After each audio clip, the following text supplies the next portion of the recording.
well. We have the folks from Zion and Appleton. Hi, everybody. Hi there. And Pastor Cheryl Davis from First English in Wisconsin Rapids.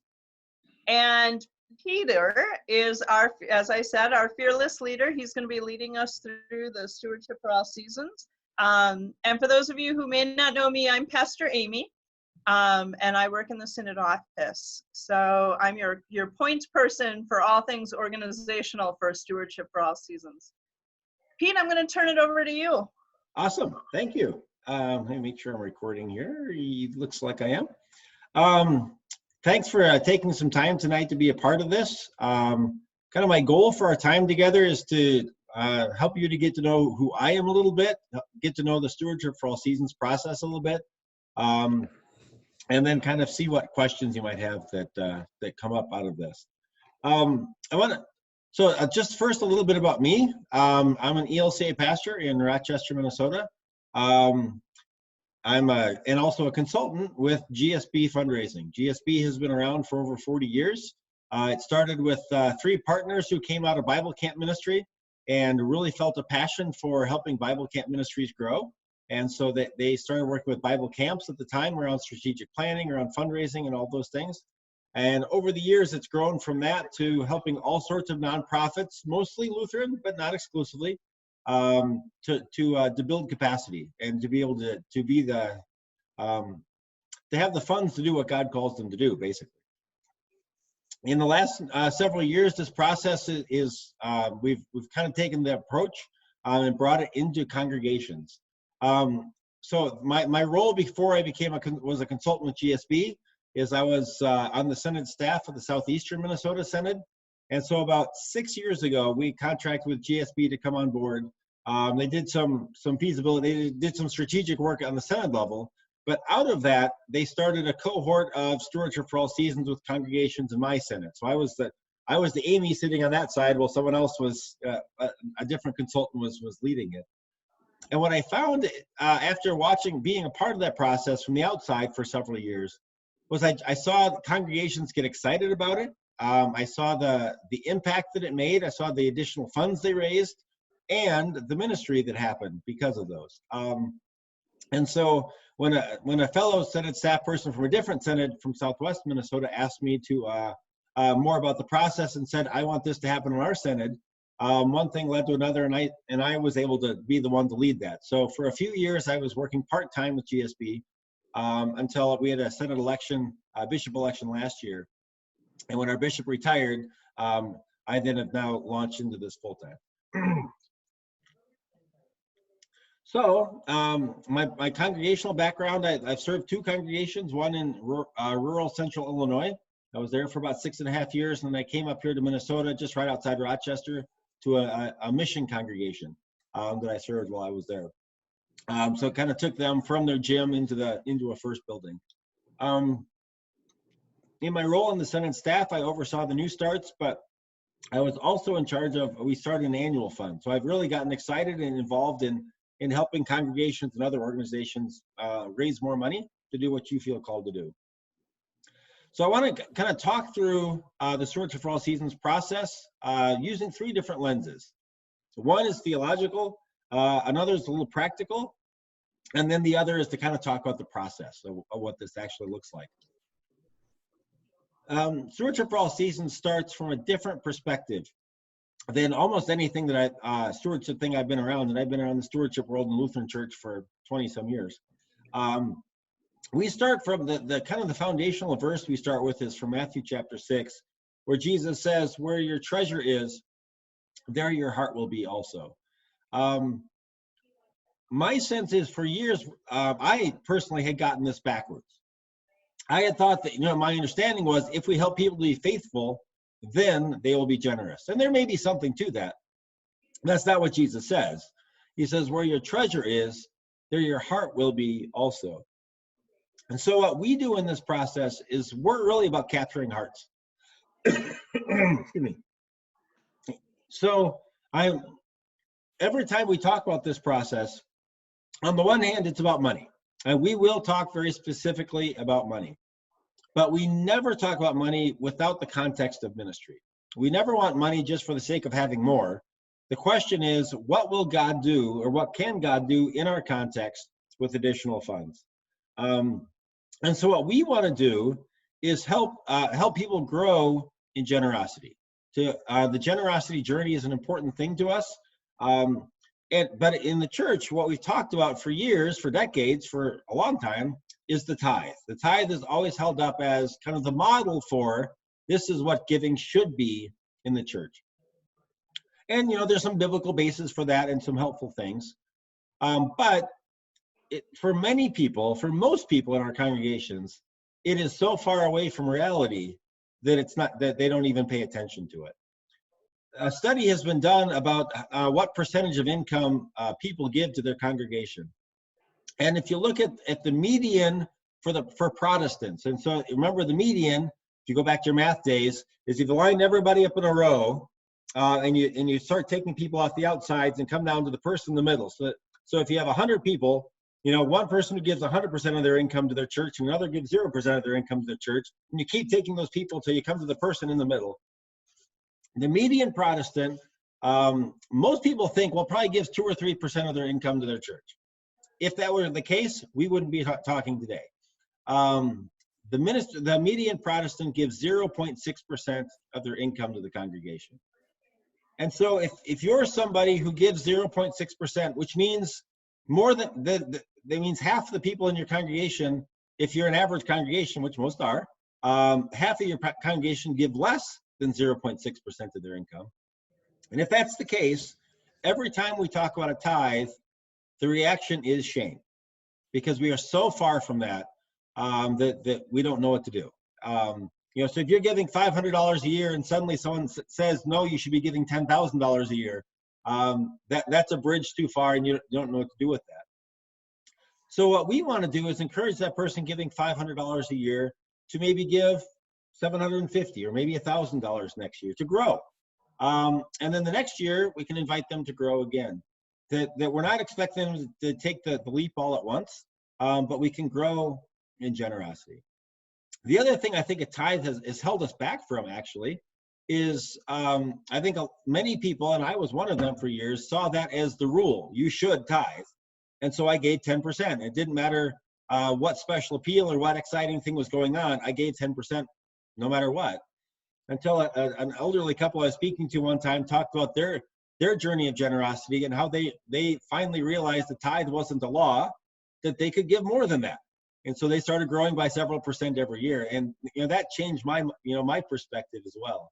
So I think that the tithe has shamed many people and caused them never to talk about what they give to their kids, their families. And it's also held some people back. So that's why in this process, we don't really talk about it very much. We just want to help people to grow in being generous. And as we do that, as Jesus says, that's when we start capturing their hearts. People wonder, well, why do families spend so much time with their kids in hockey? Well, if you look at what they've invested in hockey, you understand why they show up, because they have a lot invested in it. It's the same in your congregation. The more people invest in your congregation, the more they're paying attention and they have a connection because you've captured their heart, like Jesus said. So a big piece we will do is help people to grow.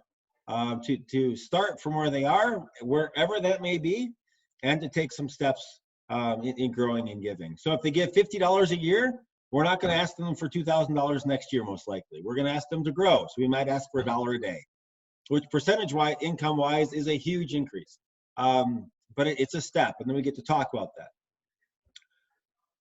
But and the way that we encourage people to give is what each congregation does is identify 3 to 4 items or ministries that will happen with new money. So the way the annual appeal especially usually works is it'll be an appeal that says something along the lines of, with an additional $40,000 in the coming year, we will be able to, and we talk about the new things that are going to happen. As we do that, that gets people excited to say, I'm giving more because more is happening. It's really hard to say, can you give more to the church because we want to do the exact same thing we did last year. So we're trying at the heart to give people a good reason to give. And as they do that, then they get excited about that. Then you can tell the stories of the new ministries that's happening, and you can really move forward. So that's kind of some of the scriptural and some of the foundation of that. It's that where your treasure is, there your heart will be. And so we spend a lot of time working on capturing hearts. That's a big piece of what we do. There's a practical side. Congregations in this process, especially in the first year, typically see about a 10 to 15% increase in their giving. So how could your ministry expand if you had 10 to 15% more? In many congregations, their narrative has been over the last few years that there's less around, so we need to cut, and we know there's not going to be as much in the future. We'd like to challenge that, because if the median Protestant is giving 0.6% of their income, there's a lot of room to grow, and a lot of room for exciting ministry. So again, this isn't just about making a bigger budget. This is about identifying things that excite people, that energize people, and that can help to move us forward. We understand that there are some congregations who are kind of in a budget deficit situation, and so some of that will go to catch up. We understand that. We also know that in the coming year, in almost every congregation, it will cost more to do the same thing. Salaries tend not to go down. Health insurance, I don't think will drop next year. Those kind of things all tend to go up. And so that we will address that. We usually call it ministry excellence or something like that. To understand that, yes, it's going to cost more, but we want to be able to talk about some new things that you get to do. And in many churches that I've worked with, they haven't had this conversation in a long time of what new thing can happen. They've gotten so used to pulling back that it's a lot of fun to turn the narrative around and say there's new possibility. That could be a brand new ministry. It could be an expansion of something you already do. It could be a staffing thing. There's a lot of issues, a lot of ways we can address it, but we'll be very, very specific about what those new monies are going to accomplish in the coming year. And sometimes, like I said, as I've seen in congregations, just asking this question really gets a spark going. And what it turns into is, it turns into more than just being about money. A congregation suddenly starts to realize, hey, we can do more. We can do things. And my sense is God is at work in our communities of faith. And so how can we not look ahead to exciting options? How can we not expand in some ways? And what we're going to be doing is giving people that reason to do so. So as we look at our process, the Stewardship for All Seasons is a year-round, it's for all seasons process. And what we do is we build, in my sense, we build on the best of nonprofit fundraising. People say, well, wait a minute, we're the church, we're different. In some ways we are, but in many ways we're not. And so what we're going to be working on throughout this year is kind of a fourfold method of inviting people to be generous, of inviting people to give. First, we're going to inform people. We're going to let them know what's happening. With additional monies, these are the things that are going to happen. After we inform them, give them the information, then we're going to motivate. We're going to get people excited. We're going to tell stories of people who are going to be impacted by this. We're going to get quotes from people who are excited about it. Building energy and excitement is a critical piece of this whole puzzle. And really, a lot of it is just simply telling the story of what God's up to, which is great. So we inform, then we motivate, and then we ask. And a critical piece we're going to do several times through the year is we're going to specifically invite people to give. The biggest reason people haven't given, research has shown very clearly, is they were never asked. And we kind of assume if we ask the entire congregation, hey, everybody, can you please give? We assume that means we asked everybody, but it's not really the case. If we ask everybody, we're not asking anybody in some ways. We all assume we're talking about somebody else. And so what we do in this process is we have some very specific ways of inviting each person to consider a gift. To be able to give in a way that helps them to grow in giving, but also helps to expand your ministry in some exciting ways. So we inform, we motivate, we ask, and then we thank. It is vital that we thank people for supporting our ministries. They don't have to. These are volunteers. People are willingly giving their funds to make your ministry happen. And so it's incumbent on us to make sure that they are thanked, and make sure that we know that they're appreciated, but also that they can see what impact that ministry has.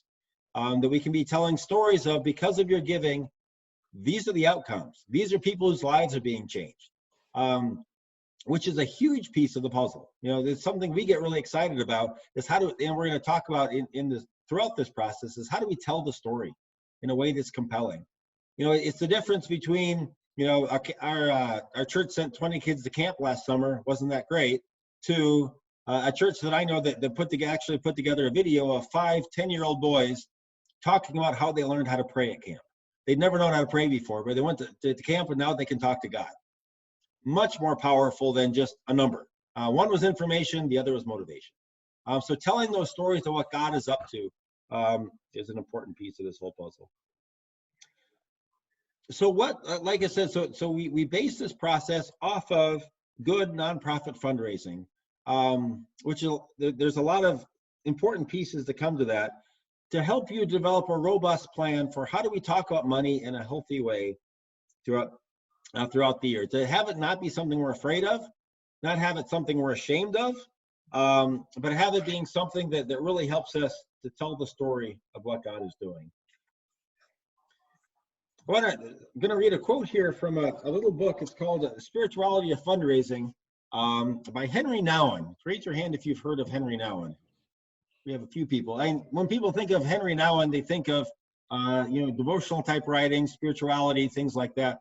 They don't usually think about him when it comes to fundraising, but he has a book on fundraising. And I think he hits the nail on the head.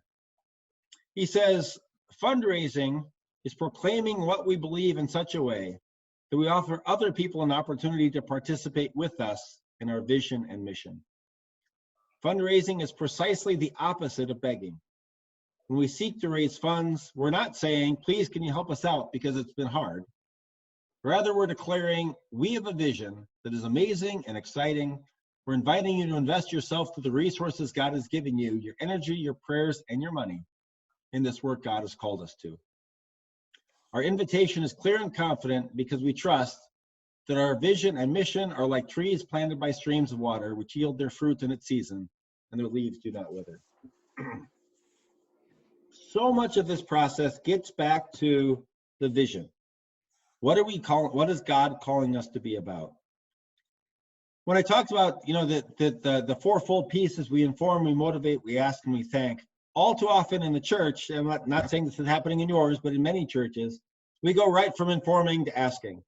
What we say is, we need money, can you give us some? Which makes it feel like a financial transaction. And so when people talk about donor fatigue, this is what they're talking about, that you just keep asking us for money.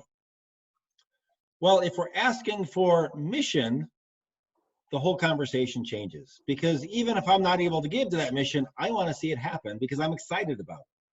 That's different. That it doesn't turn into just a financial transaction. What it says is there's something exciting God is doing. We're inviting you to be a part of it. So there are two main times during the year that we actually make the invitation to give. One of them is in the annual appeal. Stewardship for All Seasons is a very robust annual appeal where a brochure will be made, 3 bulletin inserts will be made. So we'll have some things that these will be professionally designed to kind of to show everybody, your congregation and your community, how excited you are about your ministry. You're willing to invest in it, and it will be telling your story. We'll be saying, with additional monies in the coming year, this is what we're going to do. So a lot of time starting, once we get started and heading into the fall, a lot of time and energy gets put into building that case of helping people understand what the new monies are going to accomplish, what new ministries that will accomplish, and how God's going to work in your midst through that. So the other time that we often ask is through a special appeal, often in the spring. And special appeals are coming in several flavors. I mean, some of them are around some very specific capital thing you want to happen. You need a new roof, you need a new boiler, whatever it might be. Sometimes capital or special appeals around some ministry that you want to see happen. Sometimes it's actually something that you would hope to do in your budgeting, hope to do in your annual appeal, but didn't quite get there, and so it's like kind of a way to finish up your giving. People give in different ways, and so a special appeal is a great way to kind of target people around something that really excites them and motivates them to get that going. But in the midst of all the rest of this, it is stewardship for all seasons. And so we spend significant time talking about communication. How do we share our stories? How do we tell what God is doing? Which again is good for fundraising and for development work, it's critical, but it's just good for a church to be able to tell stories of what God's up to, how God is acting, to be as motivational as possible. And we even talk about volunteer recruitment, as we kind of get in the same vein of, instead of just saying, hey, we need a new usher, can you help? Excuse me, we start telling stories of people who do usher and how that impacts their lives of faith, and then we invite people to be a part of it. So a lot of the communication piece is around how do we motivate, how do we energize, and how do we excite. But it's not like it's us just manufacturing something. We're telling stories of God at work. And if we can't do that in the church, I'm not quite sure what we're doing. But traditionally, we haven't been as good at it as we can be. And so a lot of our time will be spent in doing that.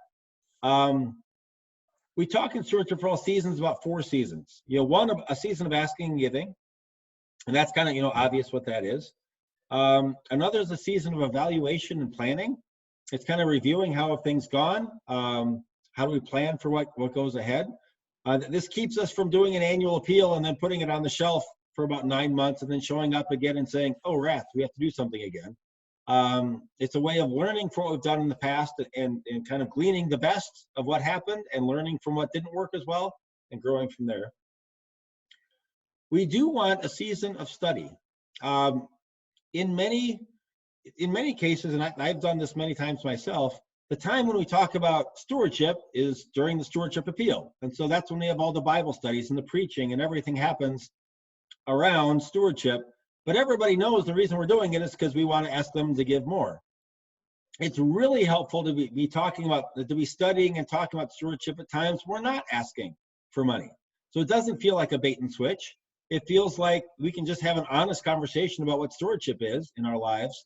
And they know that we're not going to come back 2 weeks later and say, and how much are you going to be giving?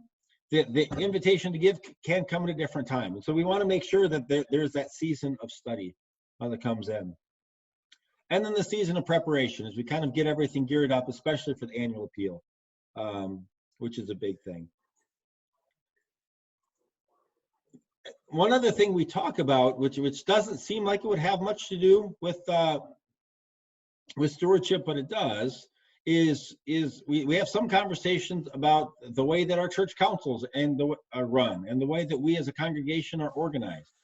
And this is a foundational piece, for any nonprofit, where if people don't trust the leadership, they're going to be less generous. The more they can trust that the leadership is doing what they're called to do, that they're utilizing money in the best way, and the best practices, that's when people tend to be the most generous. I was talking with a congregation, a pastor just a few days ago, and trust in their congregation is a big deal. Because a few years ago, they spent a lot of money they didn't really have, and no one talked about it, and there were lots of secrets. And so they have a lot of work to do to rebuild trust, so that people can boldly give to the congregation, knowing that what they're giving to will actually happen. So that's another piece of the puzzle. Let's see. Make sure I got all my pieces here. We will also talk about endowments. We'll have somebody from Lutheran Planned Giving come out and be a part of that from the ELCA Foundation. Cynthia Halverson has been doing that. She was just out here a couple months ago. But really helping you to think about, if you have an endowment, how does it get utilized? How do we encourage more people to give to it? If you don't have an endowment, how do you start working toward that kind of having that? Because endowments can be a huge blessing to your congregation as people give to your congregation through planned giving. through deferred giving, whether that be through an IRA or life insurance policy or whatever, or their will or whatever that might be. But it's a great way to really help your congregation expand ministry in some great ways. So we'll talk about that piece. Yeah. So in terms of kind of the group that usually leads the Stewardship for All Seasons process, or how the process rolls, so that there are 7 cohort meetings that we'll have throughout the year, that will where you come together with other congregations for a time of learning, and you'll be meeting with me. Those have been at the Synod office in Appleton, and some of them actually will be held in the evening. Many of them will, most of them will actually be held during the day. I have my dates here. We'll be kicking those off in early May. May 5th is actually the first one. Will be the evening of May 5th. We don't expect your whole stewardship team to be able to come to every one of them, but we do want the pastor and at least one other person to be in attendance. And the idea is you come, you learn, you do some thinking, and then you take it back to your congregation. This is a very hands-on process. So you get your stewardship team together, and they're going to be the ones, whether that's an existing team or you're putting a new one together, they're the ones who really guide this process through the year.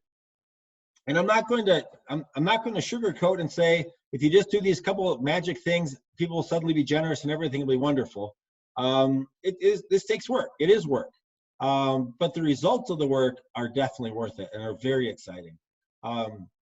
So I just want you to know that going in, because I think sometimes congregations come and think, if we, this is going to be really, really simple. And, the basics of it aren't complex, but kind of running the process, it takes time, it takes investment. But like I said, the yield that you get is, one, expanded ministry, which is great, and a congregation that's excited about what it's doing, which is great, and more people growing in their generosity, which is part of their spiritual journey, which is great. So there's all kinds of benefits that come out of this that you get that you would get to be a part of, and that you really would help to guide. If you don't have a team and you're looking to build one, a few things that we're looking for in that team. One is, first of all, we want generous people, people who are already understand what it is to be generous and are supporting your ministry. And we want people excited about your ministry, which seems like a no-brainer, but it's the case. We want some people who are good at keeping track of process, because there'll be some dates to get things done, and we want someone who can kind of keep the flow going. Every team probably could use at least one person who loves spreadsheets. Every congregation has them, but there will be some times that in the annual appeal, especially, where we want to compare giving year to year, and do some spreadsheet manipulation. For some people, that's a terrifying experience. For some people like me, we just love spreadsheets. So find one of those people and get them on your team. But at the heart, what we want to do is build from where you are. Congregations start this process at all sorts of different stages, all the way from, and many congregations that we work with have never done an intent card in their lives. This is a whole new experience to even ask anybody to giving, all the way to congregations that have been doing that kind of thing for years. One of the reasons that congregations grow in giving in the first year is we're going to bring some really good tactics, some really good helpful ways to help people grow in generosity. But the reason this is a 2-year process is because there's also some culture change that starts to happen around this, where we start to think about money in a different way. And we can start encouraging people to give in some different ways. So the first year, people give because of good tactics. What we're looking for, though, is more than just, okay, we had one good year, we'll go back to the old baseline. We want to grow in giving, and then in the year after that, we want to grow in giving again. But the second year's growth in giving happens as you're more clear about who you are, your strategic plan. That's something we'll be talking about. The more clarity you have for your purpose, the more excited people give to support it, and the more things really move forward. So that's a lot just about the process. Whew. Any questions? I'm sure there are some. I went fast. Anything you're wondering in this process? Can you hear me from back here, or do we need to move up? Oh, I can hear you just fine. Great. What can you tell us about two different groups of congregations? What can you tell us about the congregations that were successful and then congregations that weren't as successful as you thought they would be? What are some of the things that congregations that were incredibly successful did? Sure. One is that they were fully engaged in the process. That they didn't try to take shortcuts and say, well, we don't really need to do all those things. And one of the pieces which many congregations do, most congregations do, is, like I said, we encourage congregations to specifically invite every member of the congregation to give in a certain range. So if someone's giving $50 a year, we're going to encourage them to give $1 a day. If someone's giving $10,000, we're going to have some amount we're going to invite them to give. And it's very personalized. We talk a lot more about it, but we're going to invite almost everyone in your congregation to grow in giving, unless there's a good reason not to. And if someone was recently widowed and lost some income, and there's reasons. But that's another big piece of the puzzle, is that we ask. We get to inform, motivate, and ask. The second thing that's really important is the congregations that are successful don't treat this as, okay, we did our annual appeal, we're done. They treat it as stewardship for all seasons, and they work hard at telling their stories. So that after the annual appeal is over and people commit to an additional $50,000 of giving, for example, we can tell throughout the year what that $50,000 is doing. We can tell people whose lives have been changed because of the additional ministries. So I think that's the biggest piece. The congregations that invest the most in the process see the results. Those who do the least tend not to. Where have they fallen on their face?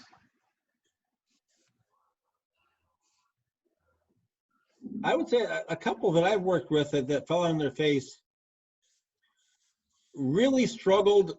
Well, they didn't take our suggestions on the ways to motivate people. So the materials they put out were not professional, and in my mind, they didn't motivate. They used some of the same church speak that we've kind of gotten used to, but they talked in generalities of things instead of being more specific about what God's up to, or what those new dollars more specifically will accomplish.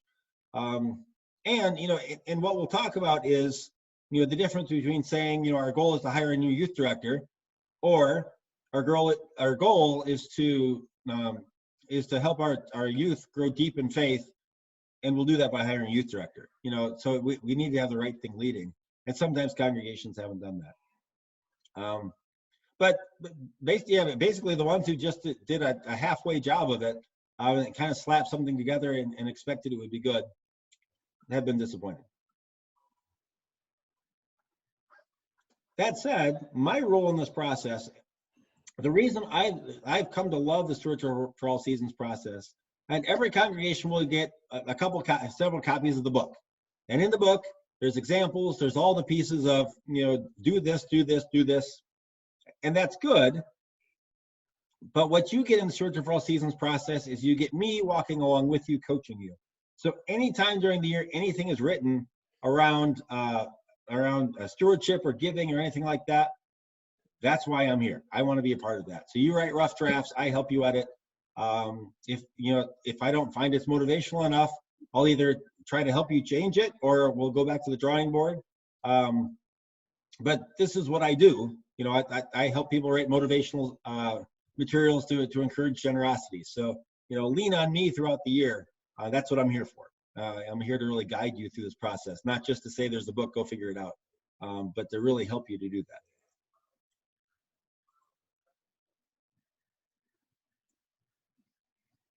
Anyone else have questions? Because you're going to just let me talk if someone else doesn't talk. In my working with people, I've been here, I married into the church a few decades ago. It wasn't what my family was about, and got involved with it. There seems to be three groups of people. There are people who still have excitement and passion and want to give and do gift to Zion. On the other end, there's people who says, we're done, we're spent, we've been on committees, we're just done, somebody else can do the work. We don't have enough volunteers. And there's people who go around spreading that side of the equation instead of the other side of the equation. There's a group in the middle waiting, and we've been waiting for a new pastor. We finally have one, to get moving.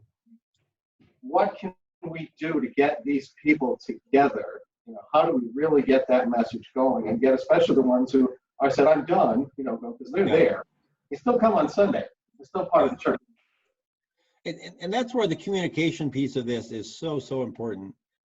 Is how do we continue? So one is communication is how do we keep telling the story, a positive story of what's hopeful? Because we know there are always other undercurrents out there. So we need to do what we can to kind of overcome them. But in some ways, it's about success. I've had a number of congregations that I work with where people are convinced that people wouldn't give anymore. So why are we bothering with this? And at the end of the day, when they saw people's generosity, they were like, oh, there's no better way to get people on board than to see other people getting excited. And so sometimes even those naysayers, start coming around and saying, well, I may be tired, but boy, somebody's not. And then, when that narrative starts to change, I think it really changes the culture of a congregation into we have possibility here. And some of this gets back to good governance. If we have a lot of roles that take a lot of time but aren't fulfilling, well, then we need to think about what those roles are and are we doing it in the best way? And that's one of the things we talked about too. But in some ways, let's let those who are excited, let's give them more reason to be excited and charge forward, and that will bring other people on board with them. I'm a new pastor here. They finally got. We have an issue that is bigger than just this. We have a building that is got a lot of needs. Okay. When I came here, my decision was to, or with the help of them, our hope is to first focus in on what stewardship means. Yep. Where your heart is, where your treasure is, where your heart is. Yep. And then to do the secondary type things, campaigns for the building, trying to build things up. We have, as Greg pointed out, we have differences of opinion, but we also have differences of opinion on what mission and ministry needs to be done. Okay. A lot of people, they feel like, I think that the building is the important thing. And then we have people that think, well, the building, do we need all these things to keep the building going, or can we just do what we need to do so we don't, the building doesn't just fall down? We have a roof that needs to be replaced. Or do we have to replace the cupola on the roof? That kind of thing. And my hope is that we can, as a congregation, focus more on what mission and ministry is, not on what a building is. And that's where my struggle has been since I've been here, is that we spend so much time worried about our building that we're not talking about what mission and ministry is. And not that the building can't be a portion of this drive, because if we're not here, we can't do the mission and ministry that we need to do. Exactly. And I think that's the important perspective to bring at this. Again, like I said, everything we talk about is about mission. Even if it's a roof, it's about mission. It's not just about, well, we have a roof to fix and we fix it, but how does that roof impact our ministry? I have a congregation I'm working with out in upstate New York, who they had just finished a really good strategic plan. So they had a really good sense of who they were, what God was calling to be about. And they were about to enter into a capital campaign because they wanted to put a small addition on their church, a bigger narthex, more welcome, and that's really who they were. And right as we were ready to launch that, they actually started getting estimates on the project. And what they thought was a $250,000 project was now a $550,000 project, which, caused a wee bit of anxiety. And so the question is, can we afford this? Should we do this? And what we really did is we took them back to the core of who are you? And can you be the congregation that God is calling you to be without that addition? If so, do it. If you can't be the church God is calling you to be without that addition, then we'll figure out how to pay for it. But for me, a critical piece of the puzzle is having that clarity of purpose of who are we as a congregation, which is more than just a simple little mission statement, but it's really knowing your values, knowing what's important to you. And with that, understanding how the building fits into the ministry instead of the building being the ministry. Because that's where you get stuck. But even if we, even if there were we included some of these capital things within an appeal, which is we've done many times. If we do that, we'll always still phrase it in ministry terms, not just in built brick and mortar. I had a church I worked with down in Iowa who actually brought some capital. They basically, instead of doing a 3-year capital appeal, they added it to their annual appeal every year. And so in the first year, they're giving one from 200,000 to 280,000 because they had a good sense of what they wanted to do, and they were able to break up the project in that way. So, in that case, the kind of the line of you can raise 10 to 15% more. Well, sometimes if we have a capital thing in there that people are really passionate about, we can do a lot more than 15%. But again, it depends on the case and what people are energized by instead of just the dollars. Yeah. Energizing is so important. We only, over the past few years, have had energizing big things because there was a physical need. And I'm so excited every time we talk about ministry, we need ministry, we've got to do ministry. When can we talk about what that will be? So we can put that out to the congregation to say, this is ministry and the building will be part of that. Can we get that to the background? So how soon can we get talking about what some of our ministry plans would be? Yeah. Well, that question, but that's what the congregation needs to hear, because every time we ask them to give money, they give something. Yeah. They whack down a $20,000 bill to just about $5,000 in 5 months. Yep. You'll learn about it when you get here. And that money was sitting there, and it wasn't asked for before, or the giving need on their part was there. Sure, there's more money coming behind that, but they have something they can see and they're asked for and they give to it. How do we get that be focused on ministry? And really what this gets at, almost every congregation has had many successful appeals for a roof or a boiler, or whatever that might be. And what that shows is when people are specifically asked for something, they give.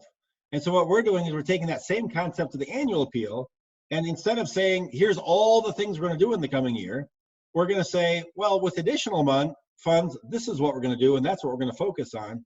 But it gives people a reason to give, and they do, and they get excited about that. And we can tell stories about that. So, the more specific we can get, we're churches, and the church I go to here in Rochester is a great example of this. All they talk about is the budget, how we're doing on the budget. I don't care about a budget. I care about ministry. So let's talk about ministry and not whether we met the budget or not. Let's talk about, how God is expanding us in some new ways. So let's be specific. Yeah. Other thoughts, questions, wonderings? How many churches do you have to have in order for this to go? I mean, we have 2 churches up here right now. I wouldn't, at this point, I wouldn't worry about it. We already have a returning cohort that's going to be up and running, so I'm already going to be in town. And in a perfect world, I'd love to have 8. But I also know that this has been going on for a few years, and we may not get there. But I would say, for your perspective, if you're interested, jump on in, and we'll figure out a way to make it happen. Like I said, I'm already in town, so it makes sense to just stay around for a few more hours and have an additional meeting. Happy to do that. We do have congregations interested who aren't present with us tonight. So some who were going to do it last year and said we're going to hold off a year. And definitely talk to some of the congregations who have been in it. I know there's been a lot of congregations that have had a great experience. So, take advantage of them as well. Could you share with us the cost of the program? Yes, and Amy, make sure I get this right.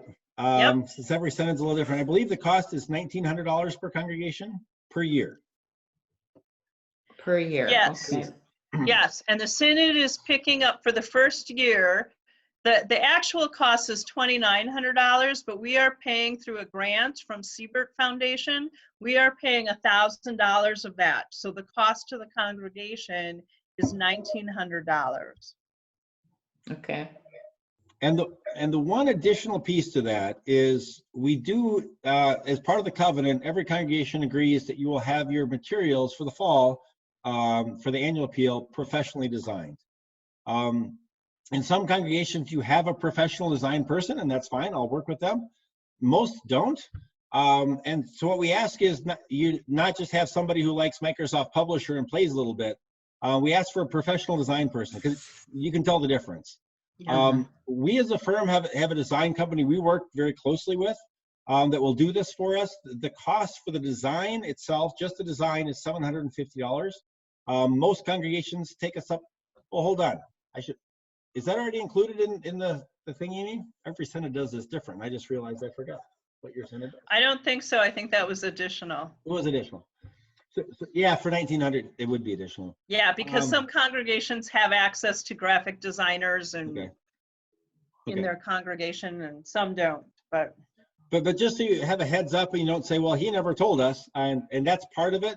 And then also just the printing of those materials. It's a professionally designed brochure. It's 3 bulletin inserts and an intent card. And again, we have a print shop we work with. A lot of congregations have a printer in their neighborhood that they want to use to support the local. That's fine. So the design is $750. Yes. Do we get it? Let's say we have a couple graphic artists in our congregation. Would we receive the idea, or do we come up with our own idea? If we have someone else be the designer. So what you would need to do as a congregation is and any congregation, doesn't matter who you are, you work with me on the text. You know, what are the words going to be? And then from there, if you work with our designer, you upload pictures and any logos. They ask, if you have certain color schemes and things like that, and they're going to try to make it look as much like your thing as possible. So in that case, all that would just get uploaded, and they would actually just they would design it. Okay. Okay. $150 does not include the copy. I mean, the actual printing. Correct. That's just for the designer. Okay. Yep. A major campaign years ago, 5 or 6 years ago. It was designed in-house. It was printed, and it turned out amazing. And I'm from a printing industry that it was designed and looked as good as it did. But we want it to look as good as you say it needs to look. So we have to start. And one of the nice things about working with our designers is we've worked with them enough in this process. They kind of know what we're looking for. And when we work with someone else, it just there's a few more steps in the process because we have to make sure they understand the layout and some of those things that we're looking for. It's not impossible. We've done it many times, but it's easier. But it's up to you. Once you find something that's easy enough to edit, to make it look like you're not starting from scratch every time with every congregation. So yeah, you know what works. And it's definitely not cookie cuttering because you'll get to see what other congregations are doing as well. They don't all look exactly the same. It's not like we just take picture out, add picture here. They all have their own unique looks and feel, which I think is kind of nice. So it makes it uniquely yours.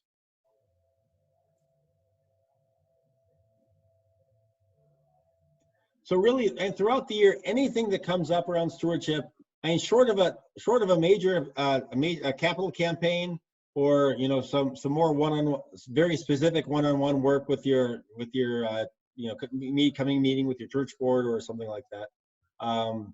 Pretty much, other than that, I'm here and I'm your consultant for the year. It's kind of how this process works. I would get to walk with you through that.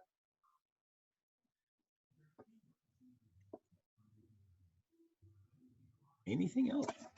Any other questions for Pete or for me?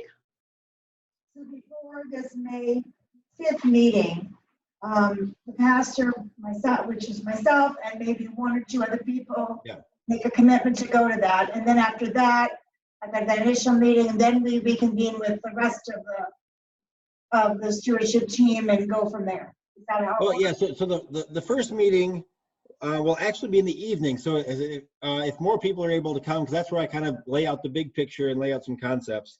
And that's the evening of May 5th. But for all the other ones, some of them will be during the day, but you don't necessarily need to have quite as many people. But there, like I said, 7 times in 1 year of this process, we'll be together 7 times face to face. And I'll also meet one-on-one with each church council via Zoom, so I can hear more of your council story and make sure that they're on board with what we're doing. Do you have the dates ahead of time? Yep. Well, we have them through the end of the year. Okay, I don't need them right now. Yep. It's okay. Yep, I we do. just wanted to, as long as I've got May 5th, I'm good for now. And the first one's in May, the second one's in August. So Oh, there's- okay. There's a bit of a gap, and then we go August, September, November, and then we're into next year. So My vacations. So the covenant for signing up is on was that in the last couple of e-newsletters? Or if you don't have already deleted that off of your email, you can let me know and I will send that to you directly. Otherwise, it'll be probably in the e-newsletter for the next couple of weeks as well.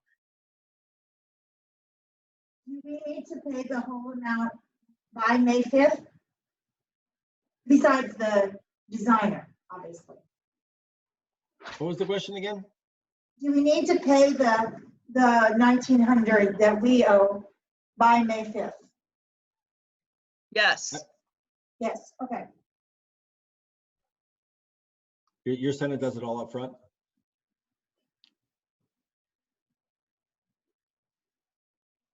Right. And in some congregations, that's something that they take out of their reserves or their budget.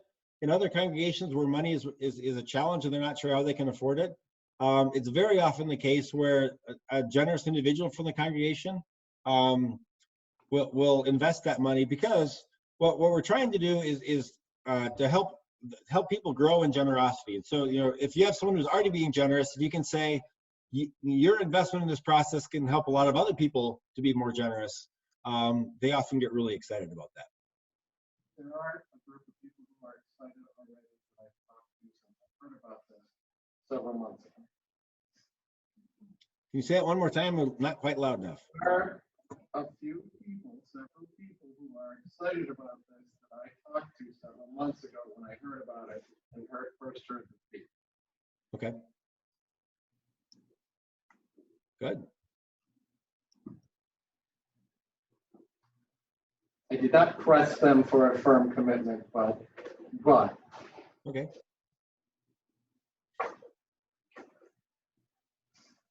Awesome. Well, thank you all for taking some time. Definitely be in touch with Amy. I will, let's see. Let's make sure that they get my email address, Amy, in case they have any questions directly for me that I can answer. You have that, so if you can make sure that that everybody here gets that. If you have questions, feel free to email me, and I can bring your team up to speed and any other things that come up. Excellent. Thanks for your time tonight, Pete. Yeah, thank you, everybody. Everyone, thank you for joining us. If you have any questions, contact me or Pete, and we will get you signed up and ready to go on May 5th. Thank you. Appreciate it. Thanks. Good night, everybody. Have a good night.